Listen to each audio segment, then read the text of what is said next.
네, 안녕하세요. 이번 세션은 유니티 ML 에이전트를 이용한 컨테이너 적재 최적화인데 이 딥다이브 버전이라고 적어놨거든요. 사실 이 토픽에 대해서는 작년 가을쯤에 한번 소개를 해드린 적이 있습니다. 근데 그 소개해드린 행사 자체가 인더스트리 고객들만 초대해서 진행했던 행사고 또 영상도 오픈되어 있지 않았기 때문에 좀 더 자세하게 풀어서 정리를 하고 또 더 많은 분들께 좀 소개해 드리고 싶어서 다시 한번 정리를 하게 되었습니다.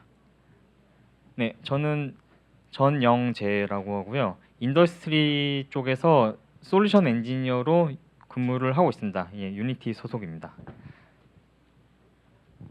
네, 먼저 이번 세션의 목적은 여기 써 있는 것처럼 실제로 존재하는 문제를 강화학습으로 해결하고 싶은데 이를 위해서는 어떻게 해야 될지 좀 알아보고 또 그것을 유니티를 이용하면은 어떤 방식으로 해결할 수 있을지 알아보는 것입니다. 그래서 ML 에이전트를 이용하는 거는 어떻게 보면 굉장히 단순해요. 나중에 에디터를 열어서 해보시면 아시겠지만은 굉장히 단순한데 인터페이스가 단순하다는 얘기고 그 인터페이스에 어떤 정보를 어떻게 줄 건지는 이제 개발자의 몫이라서 이런 문제를 어떻게 해결해야 되는지를 약간 정리를 해드리도록 하겠습니다.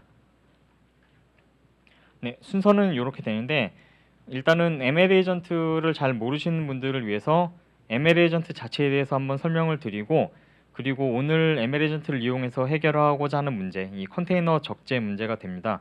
이 문제를 어떻게 정의하는지 왜냐하면 저희가 ML 에이전트를 이용할 때에는 그 일반적인 기계 학습을 하는 것처럼 잘 정리해서 떠먹여 줘야 돼요. 그래서 그런 것들을 어떻게 쪼개서 잘 알려줄지를 이제 알아볼 거고요. 그렇게 알아낸 문제들 가지고 정의된 문제 가지고 강화학습 환경을 한번 구축해 본 다음에 저희 쪽에서 테스트한 결과들을 보고 마무리하도록 하겠습니다. 먼저 ML 에이전트에 대해서 간략하게 한번 소개를 해 드릴 건데요. 일단은 ML 에이전트는 유니티에서 개발을 한 그 일종의 패키지입니다. 그래서 개발을 시작한 지는 꽤 오래됐고 현재는 오픈소스 프로젝트로 이제 나중에 구글을 해보시면 아시겠지만 GitHub 링크가 완전히 오픈되어 있습니다. 그래서 오픈소스이고요. 이 ML 에이전트의 가장 중요한 점은 강화학습을 시킬 건데 이 강화학습을 수행하는 환경이나 아니면은 학습을 어떻게 할 건지 이런 설정들을 유니티 에디터 내에서 진행하는 데 있습니다.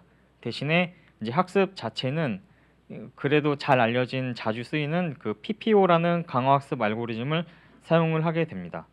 그래서 게임이나 시뮬레이션 등 이런 3차원 환경들이 자주 쓰이는 컨텐츠들이잖아요. 근데 이런 3차원 가상 환경을 강화학습을 위해서 사용할 수 있도록 제공을 해드리게 됩니다. 아래에 있는 이미지들은 그렇게 만들어진 그 샘플 프로젝트들인데 이 중에 한 가지를 좀 보도록 하겠습니다. 이 영상은 뭐 많이 보신 분들 있으시겠지만은 그 플랫폼 네모난 판넬 위에 공을 올려놓고 떨어뜨리지 않도록 이 평형을 유지하는 건데 이게 보시면 아시겠지만은 처음에는 굉장히 엉망으로 해요. 그게 다 떨어지는데 ML 에이전트에게 가능하면은 저 공을 떨어뜨리지 않도록 학습을 시키다 보면은 이런 식으로 조금씩 발전을 하게 되고 최종에는 저 판들이 거의 미동도 없을 만큼 미세하게 움직이면서 공이 떨어지지 않도록 됩니다. 이런 것이 ML 에이전트 그 샘플 프로젝트를 보셨을 때 제일 처음 나오는 예제인 거고요. 일단은 강화학습이 뭔지도 잘 이제 모르시는 분도 있을 것 같아서 간략하게 좀 설명을 드리자면은 이 머신러닝 기계학습이라는 데는 뭐 여러 가지 종류가 있는데 크게는 사람이 알려주고 그대로 시키는 거가 있고 사람이 뭐 뭔가 규칙이나 이런 거 안 알려주고 대충 데이터를 다 던져주면은 이제 학습을 거기에서 스스로 뭔가 규칙을 찾아내고 분류하는 그런 방식들이 있습니다. 뭐 그걸 뭐 지도학습, 비지도학습 이렇게 이야기하는데 이 강화학습은 조금 성격이 달라서 어느 정도는 좀 알려줘요. 아 이거는 이렇게 해야 되고 저건 저렇게 해야 되고 이건 하면 안 돼. 이런 식으로 어느 정도 규칙을 주어주고 나서부터는 그냥 맡깁니다. 맡기면은 그 다음부터는 또 얘가 알아서 혼자서 막 수행을 하도록 하게 되는 게 이제 강화학습이라서 이제 지도나 비지도랑은 조금 결이 다른 형태의 학습 방식이라고 보시면 됩니다. 이런 개념이 녹아든 간단한 예를 보여드리자면요. 일단 강화학습은 이 상태 포인터가 나오나? 네, 이렇게 환경이 있고 환경에서 상태 정보를 받은 에이전트가 행동을 합니다.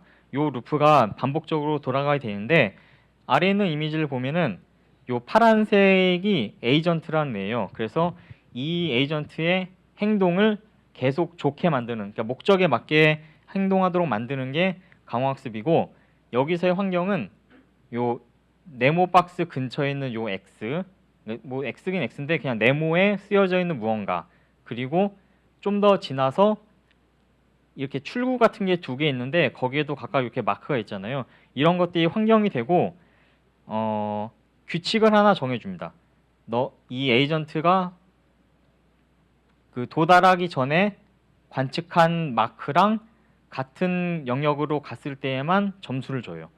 그렇지 않을 때에는 점수를 뺐거나 아무튼 안 좋은 걸 줍니다. 이런 것들을 반복하다 보면은 ML 에이전트라는 애는 이 점수를 높게 받기 위해서 행동을 계속 고쳐 나갑니다. 예를 들어서 X를 관측했으면은 X로 갔을 때 점수를 받는다는 거를 한번 깨우치고 나면은 이제 그쪽으로 조금씩 이 행동이 교정이 돼가는 거예요. 그래서 강화학습은 기본적으로 그렇게 작동을 하게 되어 있고요. 그래서 이 강화학습의 특징은 아까 말씀드린 대로 한 번 정도 규칙을 딱 정해주고 나면은 그 다음부터는 스스로 막 학습을 해요.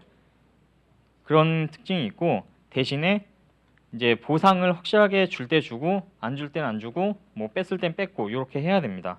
이게 완전하게 보상 기준으로 구동이 되게 돼 있고, 또 환경이 어느 정도 변화하더라도 그 환경에 맞춰서 자기의 행동 양식을 바꿔 나가면서 여전히 이 최고의 보상을 얻기 위해서 열심히 노력을 합니다. 근데 이게 강화학습의 약간 기본적인 행동들인데, 사실 유니티에서 ML 에이전트를 출시하고 또 이것들을 잘 활용해 보시라고 같이 포함해드린 샘플 프로젝트들은 보시는 것처럼 약간 게임 같아요. 뭐 이렇게 지렁이, 그러니까 스네이크 게임이라든지 아니면 아까 보신 것처럼 이렇게 공을 유지한다든지 뭐 축구도 있고 미로를 빠져나가는 거 이런 식으로 게임 위주로 되어 있기는 해요. 그렇기 때문에 인더스트리 관점에서 이 ML 에이전트를 문제 해결에 활용하려면은 어떻게 시작해야 될지조차 조금 어렵습니다. 그래서 이런 것들을 도와드리기 위해서 이 세션을 준비를 했던 거고요. 감사하게도 유니티는 이제 여기저기서 많이 활용되지만은 학계에서도 많이 활용되는 편이거든요. 뭐 어쨌든 그 3D 렌더링이 제공이 되고 인터랙션을 구현하기 쉬우니까는 많이 활용이 되는데, 이 ML 에이전트를 이용해서 여러 가지 실험을 하고 논문까지 퍼블리시한 분들이 있습니다.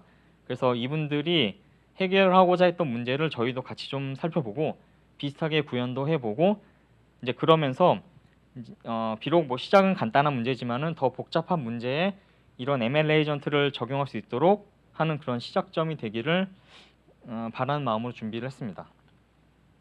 자, 일단 그 논문은 제목이 항만 물류 환경에서 강화학습 기반 컨테이너 다단 적재 모델링 방법이라고 되어 있는 논문이고요.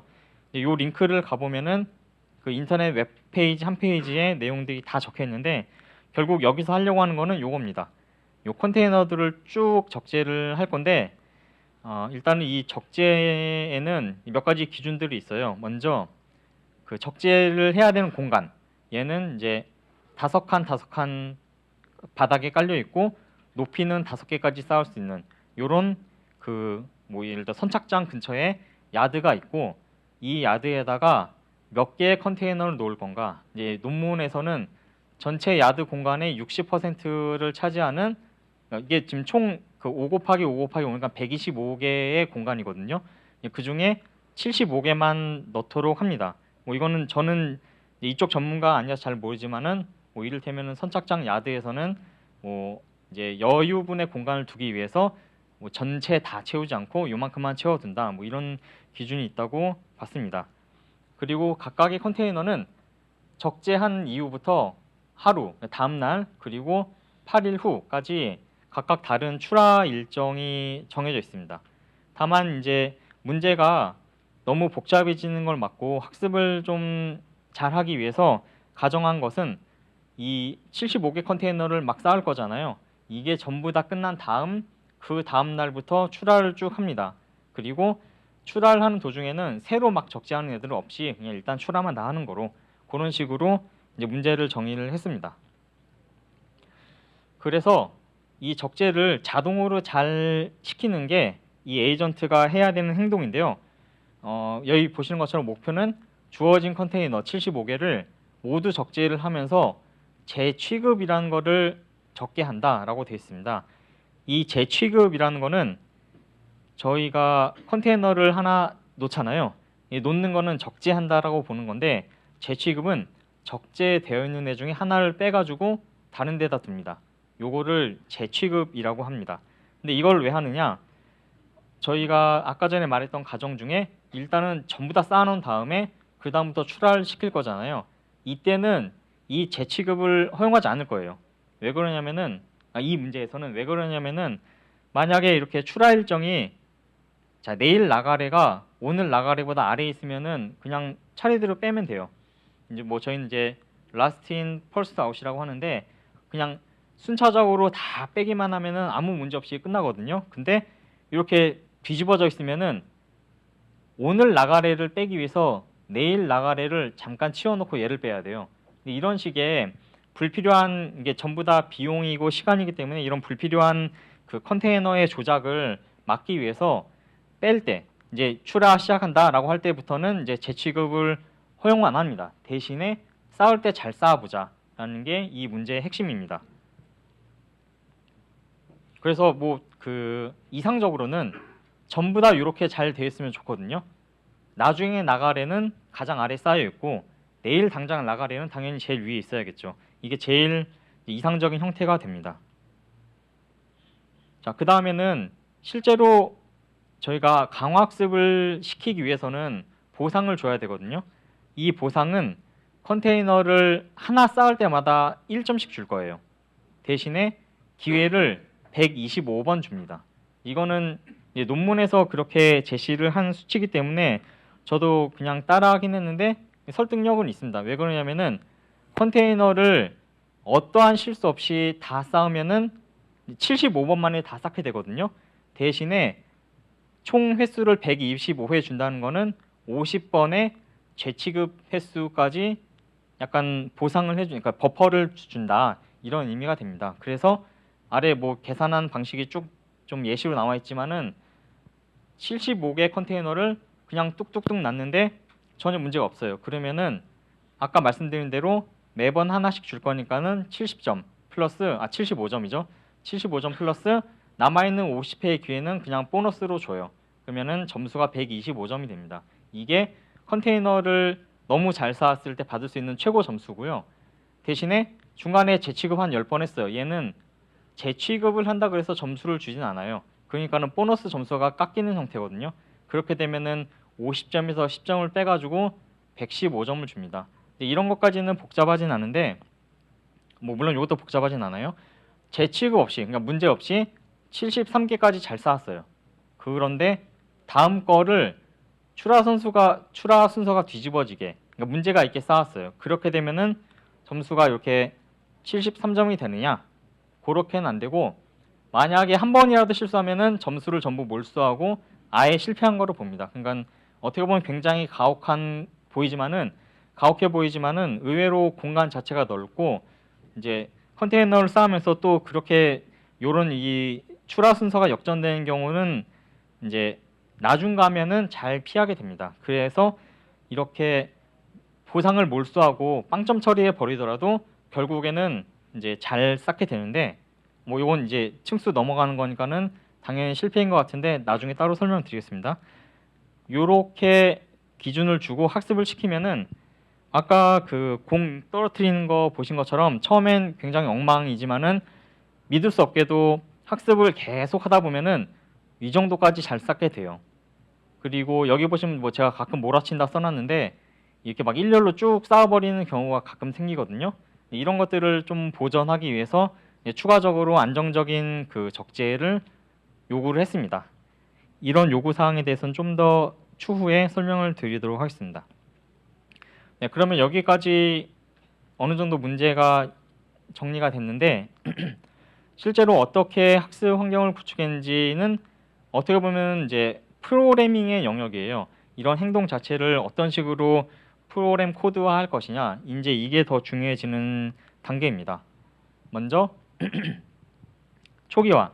초기화는 저희가 좀 이따 나오겠지만은 그 컨테이너들이 각각 출하 일자가 다르잖아요. 그래서 개발자 입장에서는 매번 초기화할 때마다 이 컨테이너들의 출하 일정을 랜덤하게 부여할 겁니다. 그런 식으로 초기화를 하고 나면은 이제 관측이 앞에 있어서 좀 이상하지만 어쨌든 한번 그 야드 상태를 쭉 봐요. 야드 상태를 보고 내가 놓을까 말까 이제 이런 행동들을 한 다음에 보상을 처리하고 만약에 문제가 없다 그러면은 다음 관측 이후에 행동을 하면 되는데 만약에 이제 뭐 종료된 시점 두 개가 있습니다. 전부 다 쌓았거나 중간에 실수해서 끝났거나 근데 이런 종료 기준에 따라서 다음 관측을 하든지 아니면은 판을 갈아엎고 다시 하든지 이런 식의 학습을 하게 됩니다. 네, 그래서 이런 학습 환경에서 제일 중요한 요소는 아까 말씀드린 대로 요 세 가지인데요. 에이전트는 진짜로 행동을 하는 이제 가상의 객체고요. 규칙은 점수를 주고 뺏고 하는 그런 규칙들이에요. 그리고 환경은 이제 이따 나오지만은 적재를 해놓은 상태, 우리가 이미 적재해놓은 그 상태를 파악을 해야지 내가 다음에 어디다가 컨테이너를 적재할 거냐 요거를 정할 수 있기 때문에 관측 대상은 일단 기본적으로는 그 컨테이너가 적재되어 있는 그 상황입니다. 상태. 그래서 개별적으로 하나씩 좀 더 알아보면은 이 에이전트는 저희가 어떻게 행동해야 될지를 프로그램으로 만들어 줘야 되거든요. 근데 이때 행동은 이제 가능하면은 작은 단위로 설계를 해야 돼요. 무슨 말이냐면은 이게 화살표로 써놨는데 이거 여기 내려놓는 거로 할게요. 화살표 아래로 되어 있는 거는 이렇게 내려놓는 거예요. 적재 컨테이너를 내려놓는 거고 그 옆에 올라가는 화살표는 이렇게 들어 올리는 겁니다. 이렇게 두 가지로 분리를 해야 된다라고 써 있는데 이렇게 내렸다가 올린다 이런 행동은 없다는 거죠. 그렇지 않게 만들어야 돼요.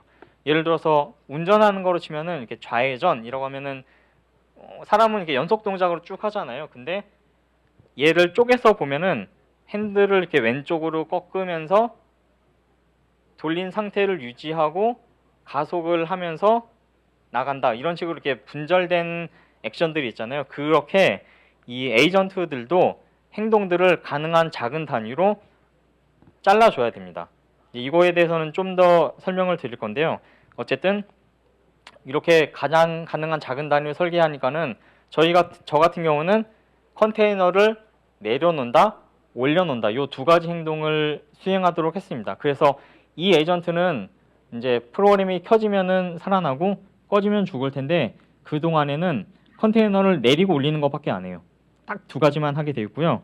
그 행동을 하는 동안에 보상을 줄 건데 아까 말씀드린 대로 잘할 때는 1점씩 줄 거고 중간에 실수하면은 아예 빵점 처리해 가지고 다음 시험을 보도록 할 겁니다. 그런 식으로 되어 있고요. 그리고 이제 보상을 0으로 초기화하고 아까 말씀드린 대로 종료하면 쭉 돌아가서 초기화 했잖아요. 이제 그렇게 되면은 새 컨테이너 75개를 주고 다시 일을 시켜보는 거죠. 네, 요게 이제 에이전트가 해야 되는 일인데 뭐 개발자 입장에서 좀 더 정리를 해보자면은 이런 식으로 표현이 됩니다. 업무는 컨테이너를 내려놓는다, 컨테이너를 들어 올린다. 요 두 가지인데 숫자로 표현을 하게 됩니다. 결국은 0 아니면 1이고요. 더 중요한 거는 이제 위치인데요. 어느 위치에 할 거냐. 저희가 컨테이너를 적재하는 행위는 어디에다가 내려놓는다 이거거든요. 그래서 내려놓는 위치를 이렇게 2차원으로 표현하면은 이제 사람이 인식하기는 더 쉬워요. 이게 뭐 이렇게 그 행과 열로 쪼개가지고 5개 하면은 이제 0부터 4까지. 그리고 그게 두 쌍 이렇게 한 쌍이 되는 거죠. X 좌표, Y 좌표. 그런데 나중에 이제 이게 나중에 문제가 좀 생기기 때문에 저는 이제 1차원 좌표를 사용하게 됩니다. 요거는 추후에 좀 더 자세하게 설명을 드릴 거고요. 몇 번이나 행동할 거냐?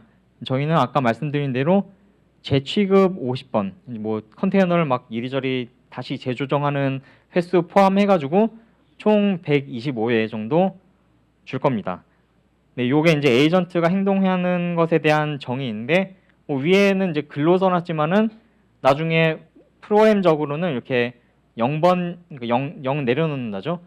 0 내려놓은 행동을 할 거고, 여기 원래는 이제 2-4인데 1차원으로 바꾸면 이렇게 돼요. 1차원 좌표 여기에다가 컨테이너를 내려놓는다. 그리고 마찬가지로 1차원 좌표 7번, 1차원 좌표 7번에다가 7번에서 들어 올린다. 이런 식으로 숫자로 표현이 됩니다. 자, 그리고 아까 재취급에 대한 게 있었는데 저희가 행동을 완전히 두 개로 쪼갰잖아요. 내려놓거나 들어 올리거나 두 개. 그래서 재취급이라는 거는 정의상으로는 이미 있는 컨테이너, 이미 놓여진 컨테이너를 잠깐 뺐다가 다른 데 놓는 거거든요. 그래서 컨테이너를 반출했다가, 그러니까 들어 올렸다가 내려놓는다라는 두 단계 행동으로 처리가 돼요. 그래서 그림에 나오는 것처럼 위치 1-2에서 컨테이너를 빼가지고 2-4에다 놓는다. 이런 게 이제 재취급이 됩니다. 뭐 숫자로 표현하면 이렇고요. 그런데 이게 아까 말씀드린 대로 행동을 하나씩 잘게 쪼개다 보니 재취급은 두 단계로 생각되지만은 행동, 그러니까 저희가 아까 125번의 행동을 기회를 주니 거기에서는 한 번만 소모한 거로 처리를 해줘야 됩니다. 이거는 이제 뭐 저희가 생각하기는 그렇지만은 개발적으로는 뭐 이를테면은 컨테이너 반출했어? 그러면은 일단은 요거 횟수 깎지 말고 기다려봐. 내려놓나 보자. 뭐 이런 식이 되거든요. 이제 개발자 분들은 좀 이해가 되실 거고요. 다만 문제는 예외 처리를 좀 해줘야 되는데 이게 생각보다 조금 그 일반적인 사람들이 생각하는 건 조금 달라져요. 왜 그러냐면은 자, 두 가지 예외 상황이 있는데 제가 여기 밑줄을 쳐놨잖아요. 이미 놓여져 있는 우리가 반출할 위치에 컨테이너가 있어야 돼요. 그 이야기는 반대로 얘기하면은 내가 아무것도 없는 데서 컨테이너를 꺼내려 한다? 이것도 실패로 봅니다. 그래야지 반출하는 행동 자체가 무의미한 행동이 안 돼요. 두 번째로 다시 적재하기. 자, 얘는 무슨 말이냐면은 한번 반출을 시도했으면 반드시 적재를 해야 돼요. 크레인이 컨테이너를 하나 집었어요. 근데 그 상태에서 다시 다른 컨테이너를 집는다. 이거는 이제 뭐 사람이 생각하기엔 말이 돼라고 하지만은 이 에이전트가 생각하는 거는 나는 들어올리고 내리는 것밖에 모르는데 두 번 들어올릴게 라고도 생각할 수 있거든요. 그래서 그런 행동마저도 막아줘야지 됩니다. 그래서 보상을 직접적으로 얻거나 잃는 거는 잘 내려놓는 건데 이제 그런 게 아니라 이렇게 쪼개진 행동에 의해서 전체 업무에서 벗어나는 이상한 행동을 하는 것도 우리가 막을 수가 있습니다. ML 에이전트를 활용하면. 아닙니다. 강화학습을 활용하면요. 그래서 조금 복잡하긴 하지만은 이런 식으로 설계를 해줘야지 ML 에이전트가 좀 잘 굴러가게 구성이 됩니다. 네, 그래서 다음으로 넘어가면 규칙에 대한 건데 뭐 점수 주는 거였잖아요. 사실 저희는 점수를 1점 주거나 아니면 아직 안 준 상태로 지나가거나 아니면 아예 몰수하거나 요 세 가지밖에 없습니다. 그래가지고 뭐 복잡하게 좀 쓰여 있지만은 아무튼 잘 놓으면 1점, 그리고 재취급을 하면은 0점, 그리고 지금 보시면은 여기 컨테이너를 5층 초과해서 적재하면 아까 전에 저희가 높이는 5층까지만 줬거든요. 그래서 6층째 쌓으면은 이제 원래는 실패로 봐야 되는데 걔는 따로 처리를 할 겁니다. 또 아까 전에 저희 재취급 이야기하면서 그거 있잖아요. 없는 컨테이너를 들어 올리려고 한다. 혹은 이미 내 손에 컨테이너 있는데 다른 걸 또 들어 올리려고 한다. 얘들도 전부 실패로 처리합니다. 보상을 0으로 줘버리고 종료시켜요. 그리고 자, 요거는 가장 마지막에 설명드릴 건데 층수 차이가 많이 난다. 이게 뭐냐면 아까 말씀드린 한쪽에다가 이렇게 일렬로 쫙 쌓아버리는 거예요. 이제 그런 예시가 뭔지 보여드릴 건데 그런 것도 너무 과하면은 이제 실패 처리를 해버립니다. 대신에 이 5층을 초과해서 적재한다는 굳이 이렇게 그 가혹한 형벌을 주지 않고 저 같은 경우는 아예 마스킹 처리라는 걸 이용해서 5층을 초과해서 6층 이상 못 쌓도록 소프트웨어적으로 처리를 했습니다. 요거는 이따가 설명을 좀 더 다음 장에서 설명을 드릴 거고요. 이걸 마스킹으로 제약을 한다는 거는 원래 이 ML 에이전트의 에이전트들이 행동이 지금 얘는 뭐 내려놓고 들어올리고 두 개밖에 없지만은 굉장히 다양하게 들어갈 수 있거든요. 지금 이 두 가지는 이제 이산적인 디스크리트한 액션들이고요. 좀 더 아까 전에 이 공을 받치는 거 있잖아요. 그 행동은 판을 회전시키기 때문에 연속적인 수치들이 계속 왔다 갔다 해요. 뭐 그거는 둘째 치더라도 그 이 디스크리트한 액션들이 뭐 내려놓고 올려놓는 거 말고 뭐 다른 거 더 있을 수 있거든요. 뭐 앞으로 가기, 뒤로 가기, 앉기 등등등 있을 수 있는데 그런 것들을 필요에 따라서 오프 시켜버립니다. 이제 그 마스킹 시킨다고 하는데 마스킹 시켜버리면은 그 행동은 더 이상 하지 않아요. 이런 식으로 에이전트의 그 행동 양식도 일부 사용자 쪽에서 제어할 수 있고요. 예를 들어서 여기 3-3 요 위치에 이미 5개의 컨테이너가 꽉 찼어요. 이게 탑뷰거든요. 꽉 차가지고 이제 더 이상 여기다 놓으면 안 됩니다.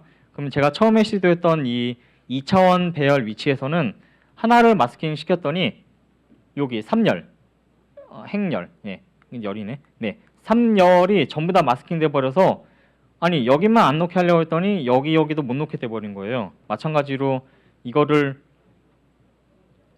네, 요렇게 처리해도 여기만 하려고 했더니 뭐 다른 데 다 못 놓게 돼 버려서 그런 이유 때문에 이렇게 1차원 배열의 인덱스로 변경을 하였고 여기서는 그냥 이렇게 18번째 더 이상 놓지 마라고 빼버리면은 더 간단하게 해결이 됐었습니다.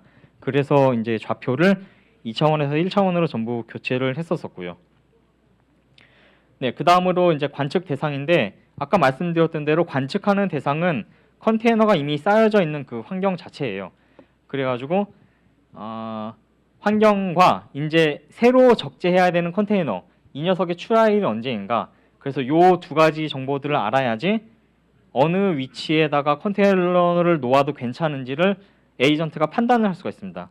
그래서 뭐 굳이 정보 이름을 따진다면은 출하 일정과 위치 정보가 되고요.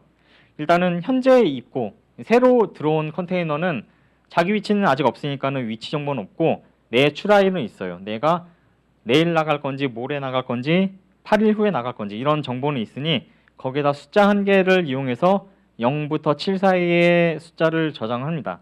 이거 이제 내 출하 일정이고 얘를 이제 이미 적재되어 있는 애들이랑 비교를 해야겠죠.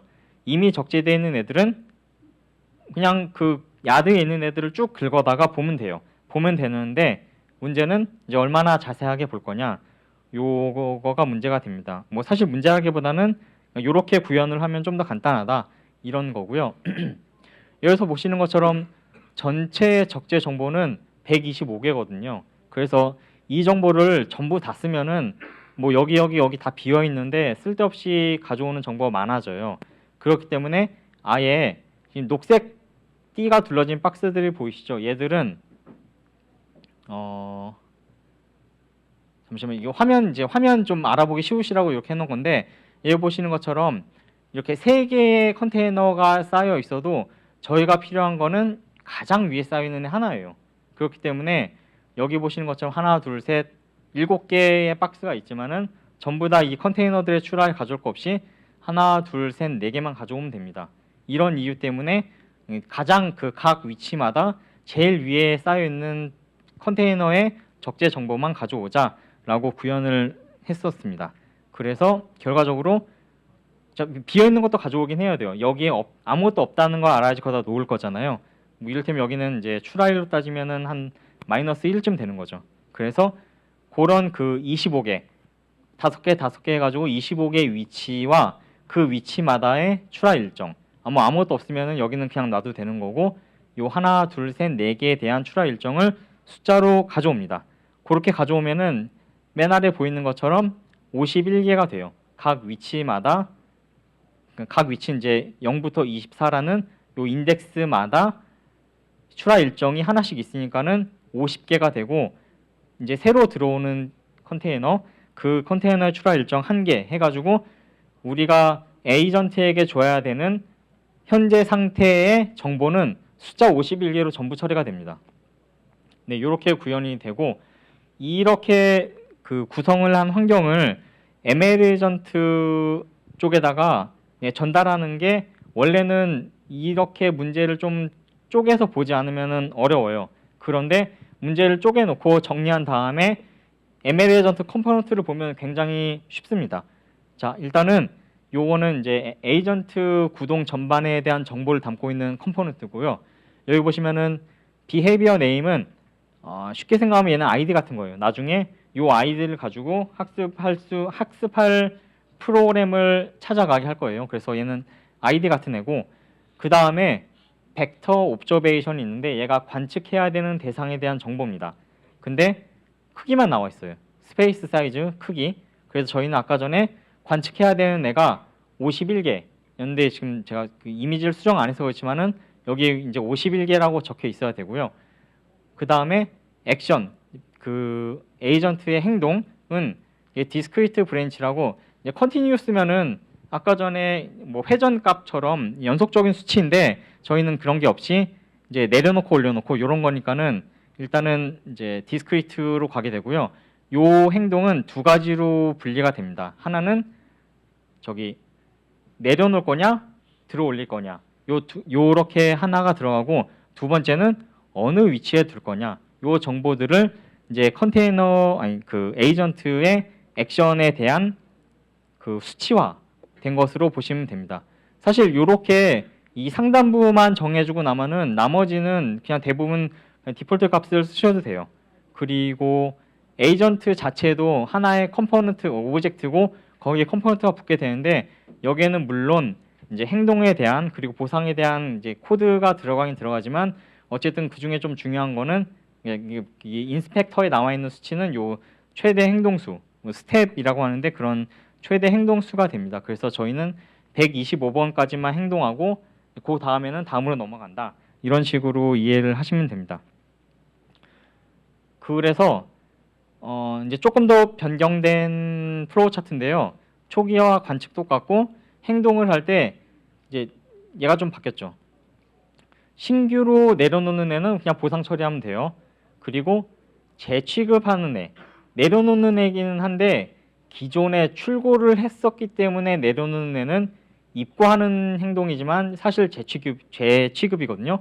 얘도 그냥 보상을 0 주고 지나가면 돼요. 그런데 출고하는 경우에는 일단 보상 주지 말고 다시 돌아와서 다음 행동을 하게 합니다.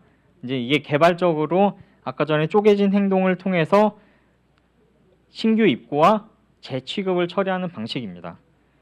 그리고 그 다음은 똑같습니다. 종료 조건에 따라서 다 관측을 다시 할 거냐 아니면 끝낼 거냐, 네, 이렇게 구성이 되고요. 이제 이렇게까지 구성을 해놓고 나면은 사실 그냥 학습만 시키면 돼요. 저희가 파이토치를 사용하게 되는데 파이토치에다가 이렇게 만들어진 ML 에이전트 환경을 던져주기만 하면은 아까 전에 말씀드린 PPO 방식에 따라서 자동으로 학습을 막 하게 됩니다. 네, 그래서 학습을 한 결과를 조금 공유를 드리려고 하는데요. 네, 우선은 그 전에 이제 몇 가지 준비를 해야 될 게 있습니다. 학습을 위해서는 저희는 파이토치를 사용을 해요. 근데 이 파이토치가 그냥 뭐 어차피 나중에 찾아보시면 아시겠지만은 보통 가상 환경을 생성합니다.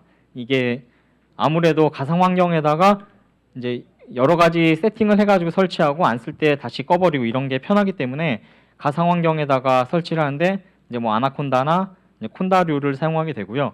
거기에서 유니티에서 제공해주는 요 ML 에이전트 파이썬 패키지를 설치하는 인스트럭션이 다 있어요. 그래서 거기에 따라서 설치를 해주고 나면은 그 다음에 요 커맨드 ML 에이전트 -run 하고 몇 가지 파라메타를 주는 식으로 학습이 막 시작이 돼요. 요 학습은 한번 구동하고 나면은 어느 정도 마음에 드는 형태의 결과가 나올 때까지는 그냥 둬요. 그럼 걔가 막 돌리면서 보상이 최다되는 그 지점을 향해서 점점 다가갑니다. 자, 여기에서 중요한 거는 요 YAML 파일인데 요 YAML 파일은 일종의 컴픽 파일이거든요. 이따가 내부를 좀 볼 건데 요 파일이 갖고 있는 거는 유니티에서 만들어 놓은 요 환경, 요 학습 환경을 어떤 식으로 가져올 건지 그리고 어떤 하이퍼 파라미터들을 이용해서 학습을 할 건지를 담고 있습니다. 그래서 요게 입력으로 들어가고 뭐 요 run id는 이제 id 구분한으로 주는 거고요.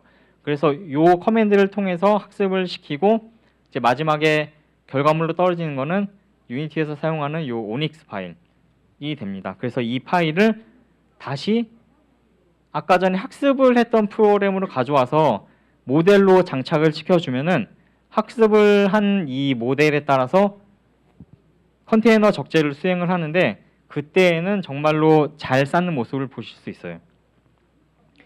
네, 야멜 파일을 조금 들여다볼 건데 저희가 수정한 거는 아까 말씀드린 데 컴픽들이 들어있습니다. 이 컴픽들은 대부분 다 그 강화학습에 사용되는 하이퍼 파라미터들이고 저희가 특별하게 논문의 내용이랑 다르다고 해놓은 거는 요 배치 사이즈와 버퍼 사이즈인데 뭐 저희 내부적으로는 요 수치들이 주어진 문제 대비 너무 크다. 그래서 좀 줄여서 수행을 했었고 요 맨 위에 보이는 요 컨테이너 스태커라는 게 있잖아요. 요게 아까 전에 그 behavior name이라고 되어 있던 id입니다. 그래서 이 YAML 파일은 요 아이디를 갖고 있는 현재 켜져 있는 유니티 프로그램, 유니티 플레이어를 찾아가서 학습을 연동을 시킵니다.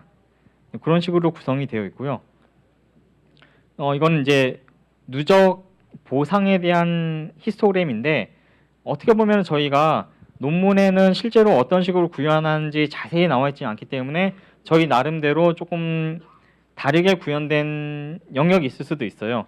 그래서 이제 이 단적인 비교가 될 수는 없지만은 어쨌든 결과적으로 봤을 때는 논문에서는 뭐 1억 한 1000만 번 그만큼 이제 학습을 시킨 겁니다. 1억 1000만 번이나 막 들었다 놨다 막 한 건데 그러고 나서 이제 75개를 전부 쌓았어요. 문제 없이. 그런데 저희 같은 경우는 2000만 번 정도 시켰더니 이제 2000만 번 정도 막 노가다 한 거죠. 얘도 이제 들었다 놨다 한 건데 그러고 나니까는 이제 저희가 원하는 75개를 전부 다 쌓는 그런 결과에 도달을 했습니다. 그래서 결과가 이렇게 나왔는데 보시는 것처럼 뭐 나름 잘 쌓아진 것 같으나 그리고 비율로 보면은 대략 뭐 2,500개 중에 2,300개는 성공을 했거든요. 그럼 이런 꽤 큰 확률인데 보시면은 이렇게 1이면 한 2트루에 나갈 거거든요. 2트루에 나갈 컨테이너 쭉 쌓아놓고 뭐 여기도 666, 2 여기 보시면 여기도 665 이렇게 어떻게 보면은 똑똑한 것 같기도 해요. 왜 그러냐면은 같은 날짜끼리 그냥 다 쌓아버리면은 재취급이니 뭐니 신경 쓸 게 없거든요. 그런데 이렇게 되면 문제가 이렇게 빈대가 생깁니다. 이게 같은 날짜에 나갈 애들을 한 군데다 다 몰아 쌓으니까는 이 야들을 전반적으로 잘 활용을 하지 못하고 이렇게 그냥 약간 분산되지 못한 그 바이어스된 결과가 나오길래 이런 걸 추가했습니다. 너가 컨테이너를 쌓을 때 너무 한쪽에만 많이 쌓으면 그것도 실패할 거니까는 잘 쌓아봐. 이런 식으로 변경을 했더니 변경하는 과정입니다. 이건 변경을 하려면은 이제 추가로 관측할 값을 더 줘야 돼요. 저희 같은 경우는 관측할 값은 이제 현재 적재되는 컨테이너들의 높이 분산입니다. 이 분산이 크면 클수록 어디는 많이 쌓이고 어디는 적게 쌓여 있고 이런 얘기입니다. 반대로 작으면 작을수록 평평하게 쌓여 있는 건데 최대값은 최저값 가장 베스트일 때는 0.67이에요. 분산이. 이거는 75개 컨테이너를 5x5 크기 3층에 꽉 차게 넣었을 때는 높이 평균이 0.67이 되거든요. 그래서 이거보다 수치가 높아지면은 이제 어디는 낮고 어디는 높고 이렇게 되는 거고 어떤 경우에도 이거보다 낮을 수는 없습니다. 이게 이제 베스트 값이니까요. 그래서 기존 컨테이너 높이 분산에 대해서 숫자 플로팅 넘버 하나 추가해가지고 최종 관측량이 52가 됩니다. 네, 그래서 52라는 관측량을 변경해가지고 주면은 이제 보시는 것 같이 아까보다는 좀 더 평평하게 잘 쌓아진 것 같죠. 그래서 이제 보다 더 안정적으로 쌓이는 결과를 얻을 수 있었는데 단순히 제가 설명드린 것처럼 이제 이 문제를 풀 때 그냥 5x5x5짜리 야드에다가 75개 컨테이너만 쌓을 수 있냐 이런 게 아니라 제일 큰 장점은 환경을 변경해 가면서 학습을 시키면은 그 환경에 또다시 적응을 해요. 저희가 야드의 크기를 바꾸거나 혹은 이런 이상한 조건, 빨간 컨테이너랑 파란 컨테이너가 있는데 얘네들은 순서가 정해져 있어. 이런 이상한 조건들을 주더라도 학습을 잘 하게 되고 이제 이런 것들이 강화학습에 정말 큰 강점이 됩니다. 네, 그래서 마무리를 하자면은 강화학습 자체를 이해하는 건 어려워요. 그래서 그거를 이해하려고 노력하기보다는 잘 활용하는 법을 찾아내는 게 더 중요한데 유니티 ML 에이전트는 이런 강화학습을 좀 쉽게 활용할 수 있도록 환경과 개발 환경과 3D 가상 환경을 제공을 해드리고 패키지도 제공을 해드립니다. 그래서 저희는 문제를 잘 정의해가지고 보상을 잘 주고 마지막으로는 이제 나중에 좀 더 다뤘으면 좋겠는데 이렇게 학습 자체를 잘 튜닝하는 것으로 어떻게 보면 인더스트리 쪽에서도 실제 문제를 해결하기 위해서 유니티의 ML 에이전트를 활용할 수 있으실 거라고 생각을 합니다. 네, 이것으로 오늘의 발표는 마치도록 하겠습니다.